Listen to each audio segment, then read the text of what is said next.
Hello, I'm Kelly Wang with the STEAM 3D Maker Lab. I'll be giving a presentation on artificial intelligence for AI and its impact on social media and its users. A bit more about the lab and myself. The STEAM 3D Maker Lab is run by Dr. Jeanette Hughes at Ontario Tech University in Oshawa, Ontario. The lab develops and evaluates pedagogies that help students better understand digital literacies and evaluate the impact of maker culture. I'm Kelly Wang, and I'm a research assistant. In this presentation, we'll first go over a few terms and then dive into some ways that AI is used in social media and its impacts. We'll do a case study on a popular social media platform and then discuss some positive aspects of AI in social media. There will also be a classroom activity idea at the end. Let's begin by talking about social media and what it is exactly. There are a lot of formal definitions. However, most of them involve digital platforms that allow its users to network and connect. This includes popular networks like Facebook, Twitter, Instagram, and some relatively newer ones like TikTok. Another thing that these platforms all have in common is that users can create content and consume each other's content. So that will be status posts on Facebook, videos on TikTok and YouTube, and tweets on Twitter. And while user-generated content is a major aspect of social media, AI is another big one, and we'll go over that a bit more. So what is AI? Well, according to the Oxford definition, artificial intelligence means the theory and development of computer systems able to perform tasks that normally require human intelligence. But an easier way of putting it would be intelligence demonstrated by machines that mimic human intelligence. Examples of AI could include chess-playing computer games, self-driving cars, and this photo by LearnPanda shows other examples like video games, chatbots, smart cars, and social media, which would be our main focus for this presentation. When we start to look at social media and AI, we can look at it from various angles. One of the angles could be from a marketing perspective, which is represented in this image. AI can do a lot of things for marketers, like provide chatbots for their website or predict how many people a post will reach by analyzing stats from similar previous posts. However, most of us are on the opposite side of this. We are the consumers. We are the users. So some of the ways that AI impacts our experience with social media include tailored timelines. So for example, if you and your best friend always message on Facebook Messenger, Facebook's algorithm can pick that up and make sure their newest posts are at the top of your timeline because they know you likely care. Exposure to targeted ads. We'll talk more about this later on, but certain algorithms can track your interests and figure out what ads you're likely attracted to. AI can also filter out inappropriate content or irrelevant content, and this could be for safety purposes or just to keep it as interesting as possible. And finally, AI can suggest certain posts. Sometimes it's an ad or user-generated content. TikTok's For You page is a great example of this, where the algorithm predicts what you might want to watch or just show you trending videos in hopes you'll like it, since a lot of other people do. Let's now take a deeper dive into 3 aspects of AI in social media. There are a lot more than 3, but we will focus on these ones in this presentation. We'll talk about targeted ads, user privacy, and content moderation. First up, let's take a closer look at targeted ads. Have you ever noticed that certain ads pop up on your social media pages or while you're browsing the internet after you search for a very specific item or product or brand? Like you search flowers for Mother's Day, and then all of a sudden a bunch of floral shop ads are popping up? That would be an example of a targeted ad. So targeted ads use algorithms to collect information about users such as their interests and preferences and understand what they might like. And this gives companies a much better shot at actually having an audience that's interested in their products or services. Depending on your location, demographic, and profile information, advertisers could figure out what ads you may be most drawn to as well. And since the algorithm is always updating as you change your preferences, the ads change too to continue to appeal to you. I remember when my nephew was first born, I searched a lot of baby products and I got a ton of ads on joining local mom groups on Facebook, baby product websites, and even my own personal Instagram algorithm started recommending a lot more family and mom-related content, all because of my search and browsing history. And a 2019 study by YouGov shows that 41% of youth between the ages of 18 to 24 say that targeted ads are a great way to learn about interesting products. However, 34% of them also say it's an inappropriate use of personal data. Number 2 is user privacy. Now, there are actually ways AI can help to protect user data. So, for example, have you ever gotten an email or a text message about a suspicious Gmail login or even from the bank?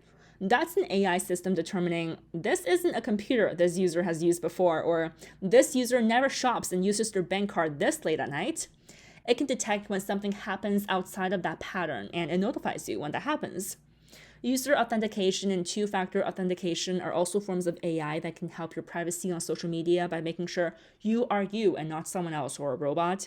And this could be texting you a verification code or making you select that I'm not a robot checkbox and then checking all of the boxes with traffic lights or buses or whatever the object is. And there are also AI software that helps protect your data from being breached. They'll notify you of what websites try to collect what kinds of data and let you know their algorithms blocked it. So, for example, Safari has a built-in privacy report scanner, and in the last 30 days, it says it's helped prevent 24 trackers from tracking me and my data. But with all of that said, there are also ways that AI could be used to invade user data. For instance, big data collection, where social media platforms collect a ton of information from a large portion of its users to figure out what certain demographics are like and what they might be interested in. And this could lead to large data breaches, like what was discovered in 2019 when 533 million Facebook users had personal data lifted in a breach. This included their phone numbers, names, locations, emails, and other details. Next up, a lack of effort on consent. So technically, users are agreeing to have their data be collected and sometimes shared. When signing up for any form of social media, you have to click the I agree to the terms and conditions box, but let's face it, most of us don't read it. In fact, for those ages 18 to 34, 97% agree to the conditions before reading them. And these companies know. They know that their consumers, especially younger consumers, aren't fully aware of what types of data are being collected or even distributed. And finally, selling user data. Companies like Facebook and Instagram can make a big portion of their revenue by selling user data to data collection companies. And this is something that's been quite controversial, especially with Facebook. Now, Facebook actually states in its terms that it does not sell data, but instead it allows advertisers and other partners to pay them to show us personalized ads. However, there are reports from 2018 of internal emails from Facebook stating it sells user data for 10 cents per person per year. So that's something that Facebook has to clarify. We will be taking a closer look at some examples of privacy later on with a case study. And number 3, AI can support social media platforms on content moderation. By tracking data, it knows what each user likes, and it can filter inappropriate or uninteresting content. So for example, YouTube's parental controls allow children to watch age-appropriate content, and Twitter users can mute certain words, and every time a word is mentioned in a tweet, they won't be able to see that tweet unless they consent to it. And here's an infographic from Business Insider that I found pretty interesting. It says that 70% believe stakeholders other than social media companies should have the final say in determining what content is permitted. Respondents believe that Snapchat, Pinterest, and LinkedIn were least likely to show deceptive content, and more than a quarter said that they stop using a social platform if it continued to allow for harmful content. Another aspect of content moderation is censorship, where certain videos or posts could be censored for many reasons like sexual content, use of drugs or alcohol, violence, and more. This is Allison E. Lang. She's a model and body positivity activist. Allison is disabled. She uses a prosthetic leg. And in this interview clip, which was in partnership with Tech for Good Canada, Allison describes how her content had been censored by TikTok's algorithms. I was having a lot of trouble with TikTok specifically. Any content that I was trying to put out there that showed my prosthetic leg was being taken down for nudity or disturbing content. And I didn't understand why. And I'm part of this body positivity, body acceptance space online. So I started talking to other creators, asking if they were encountering the same troubles using this platform.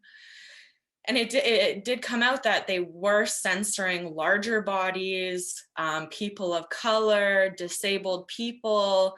And TikTok never wanted to admit that that's what they were doing, but it seemed as though the pattern fit, because anybody else that I knew that didn't butte the status quo for the standard of beauty that is pushed down our throats, anyone that looked a little bit different was being censored online. And or if my content wasn't being removed entirely, it wasn't being pushed to an audience. So I have almost 10,000 followers, but I would have 0 views on my content. And TikTok did come out and say that nobody is there to censor. They use an AI platform. So their AI picks up on these pieces of bodies. So larger bodies is read as though there's too much skin showing, whether or not those same bodies are showing up in a bikini, just like someone that's thin. And or, they did indirectly say that those with disabilities, sometimes it's the AI system picks it up as like a weapon. So it's difficult. At what extent are these bodies being censored to an appropriate amount? To, social media can be a scary place, but if it's censoring those from minority groups, it's not okay. And while we're on the topic of TikTok, we'll go right into our case study, which is TikTok as a social media platform, its use of AI, and its impacts. TikTok was first launched in China in 2016 and became international a year later. Users can post short videos of anything, but dances are pretty popular. Videos must be under 3 minutes long, but many are under a minute just because the algorithm tends to pick up shorter videos better. TikTok has 1.2 billion monthly active users worldwide, and 3.2 million of them are in Canada. And 62% of users in the US are youth, or between the ages of 10 to 29. In other words, TikTok is very popular among youth, which leads to our first topic of discussion. How is TikTok's AI-run algorithm making the platform so appealing? There are many reports out there like these, and one of the reports states that by the end of 2021, teens were watching an average of 91 minutes of TikTok each day. So what is AI's role in TikTok being so appealing? First up, TikTok's For You page, which is kind of like a Facebook or Instagram timeline, but you don't have to follow the creators. It's pretty much all AI generated. The algorithm recommends videos it thinks the user might be interested in or what's currently trending, and this keeps the content fresh. Even if the user isn't interested, they can just scroll up for a new video. The algorithm also sometimes recommends older content by popular TikTokers, which is either a throwback for the user or something new. Either way, if it's an appealing video, they'll still be entertained. Doesn't matter if it's newer or older.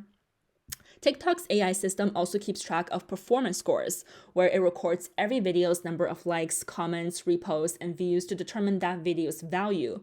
If the video has a higher performance score, there's a better chance it will end up on the For You page for more people to see. And finally, TikTok's algorithm promotes trends. This could be a trending hashtag or trending challenges, which I'm sure some of you have heard of in the past. Some of them are just dance challenges where you dance to a song, but others can be a bit more disruptive. And let's talk about some of those. There are some reports that have come out claiming that TikTok pushes vaping and warning parents of certain TikTok challenges that could be destructive and could end up on children and teens For You pages. For example, the Devious Licks challenge, which is the picture on the right, involved teens destroying school bathrooms and structures. There were reports of toilets being damaged, soap dispensers being stolen, and the goal was to just literally record it and then post it onto TikTok. TikTok has since tried to shut down the Devious Licks challenge by removing videos and redirecting searches to their community guidelines. However, the challenge was already pushed far enough by its algorithm that teens were not only viewing the content, but actively participating in it, even though they knew it was wrong and often illegal. Here's another viral TikTok challenge that was popular in early 2020. It's called the Skull Breaker Challenge, which already sounds terrifying. Here's a video from ABC News on how dangerous it was. Videos like this one may only be a few seconds, but the frightening aftermath can last much longer. The Skull Breaker Challenge is as dangerous as it sounds. Two people fool an unsuspecting third into jumping into the air, kicking their feet right out from under them, all captured on video and shared on TikTok. After falling victim to the challenge, Stacy and Mark Shanker's son was rushed to the hospital. My son ended up having a seizure with a traumatic brain injury and a concussion with loss of consciousness. Now the two students who challenged the boy are facing assault charges. If you do something and you make a mistake, it could ruin your life forever. It could ruin somebody else's life forever. Authorities and doctors warning the challenge is putting those targeted at significant risk. If you hit head first, you can have a skull fracture, a hematoma on the outside of the skull, or even bleeding within the brain. And the Shanker son, not the only one suffering serious injuries resulting from the viral dare. I couldn't feel my hands, I couldn't feel my legs, my feet, nothing. 13-year-old Kathleen DeJesus was rushed to the hospital from her middle school in Massachusetts after being targeted by her peers. I was thinking like, oh my God, I'm going to lose my life for this game. I should have never done it. Yeah, the video is very, very hard to watch. There have also been talks on TikTok's potential privacy violations, including tracking data such as face prints and voice prints. TikTok has not stated why it needs this data. In terms of how to stop TikTok or other social media networks from tracking you is to use a VPN, which stands for Virtual Private Network. It provides an encrypted server and hides your IP address, so your data is kept private. However, VPNs are not free, they're not the default, so a lot of online users will have their data collected. So what exactly does TikTok know about a user? When you first sign up for TikTok, you have to give them an email, a phone number, and a date of birth. Now, technically, you could give them a spam email and then a fake phone number and a fake date of birth. However, once you start using the app, it's going to collect information about you. So what device you're using, your location, IP address, search history, content of messages, what content you have viewed and for how long, and your interaction with ads. And those are things that you can't really fake. And based off of those information, it's going to infer some information about you, such as your age range, your gender, your interests. And in the US, TikTok can also collect biometric information such as face and voice prints. So even if you give TikTok zero information about yourself in the beginning, once you begin to use the platform, it will find out a lot more about you. That concludes our TikTok case study. I'll now talk about some benefits of social media's use of AI, since there is a lot of good. We'll discuss how AI systems can be used to fight misinformation and also help to build a safer online community. Facebook has been using AI since the COVID-19 pandemic to remove false information about the coronavirus. This includes fake news articles that are photoshopped, such as the images on the right. The top one is real, the bottom one is fake. The only difference is isn't is changed to is, and that one little change gives this news story a whole new meaning. Facebook says it's been working with fact-checking organizations and uses AI to flag misinformation and then detect copies. In fact, in just 1 month in April 2020, Facebook put warning labels on 50 million pieces of content related to COVID. And in the span of less than 3 months since March 2020, Facebook has also removed more than 2.5 million pieces of content for the sale of masks, hand sanitizers, wipes, and test kits. With all that said, Facebook has also stated that its AI system to detect false information is far from perfect. There's still misinformation out there that the AI system isn't detecting quick enough before it's shared, or just isn't detecting at all. And Facebook says it's continuing to work to improve its AI technologies. Here's an example of AI helping to create a safer online community. And this one totally shocked me. But AI has been used to fight drug deals happening on Snapchat. Snapchat is a social media platform that focuses on photo sharing where you can chat using photos. It's popular among young teens, and the photos disappear after you send them. Earlier this year, Snapchat announced it was using AI and machine learning to identify drug slang and content and then work with law enforcement to report those cases. Snapchat says that 88% of drug-related content it uncovers is detected by its AI algorithm, so it's very effective.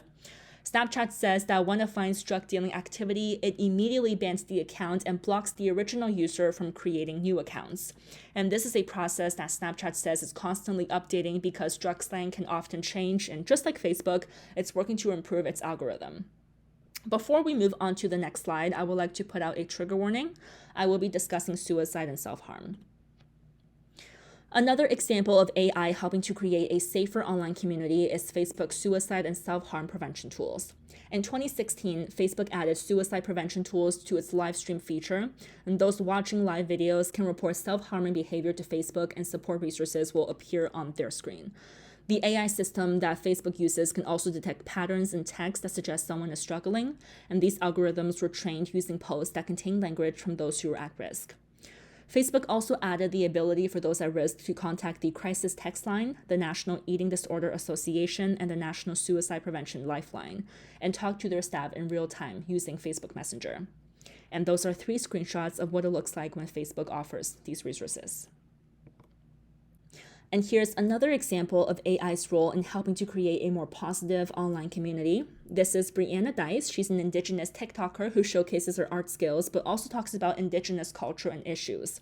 In this video, Brianna is calling on allies to sign a petition to support missing and murdered Indigenous women and girls. Let's take a look. Allies to Indigenous people, I'm calling for your help. You need to go to the House of Commons website and you need to look up this petition. You can find it just by Googling House of Commons and then E3785. This petition is calling for the government to actually do something about missing and murdered Indigenous women, girls, and two-spirited people. There have been 231 calls for justice. We have already laid out what exactly needs to be done, what needs to be fixed, and the government has to put this in place. So what you need to do is scroll down to the bottom and you can sign the petition. Make sure once you filled it out that you have checked your email and confirmed. This is the only way to actually make sure your signature is taken. If you are not Canadian, you won't be able to sign, but I need you to share this, please. Here are just some of the comments that were posted for that video. As you can see, all of them mention commenting for the algorithm because they know that more interactions with the video, like commenting, gives the video a higher performance score and therefore gives the video a better shot at ending up on the For You page for others to see. The viewers know what they have to do to help videos gain more traction, so they like and comment in order for the algorithm to pick it up. And while we're on the subject of Canadian youth TikTokers, here's a classroom activity that teachers can do with their students, maybe grade 6 and older. The We Stop Scrolling Social Media Challenge is a collaboration between the STEAM 3D Maker Lab and Tech for Good Canada. We Stop Scrolling encourages teens to use social media in a proactive way and for good instead of doom scrolling or scrolling endlessly or participating in a viral challenge that can be destructive. On We Stop Scrolling's TikTok and Instagram pages, you'll find young Canadian activists like Brianna posting content to advocate for something they're passionate about. So, for example, climate change, Black Lives Matter, mental health resources, and in Brianna's case, Indigenous culture and issues. Viewing their videos can be a great way to learn about something new through mediums that are popular with teens and young people. And we also invite students and teachers to post a video about something they're passionate about and use the hashtag WeStopScrolling. This activity can be used as part of the media literacy curriculum or just as something fun. And I've just included this here as an additional resource, but the Wall Street Journal has this amazing video on TikTok and how its algorithm works. It's called How TikTok's Algorithm Figures You Out, and it's 13 minutes long.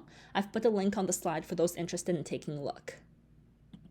As we've seen in this presentation, AI plays a big role in social media, but it's also part of our everyday life.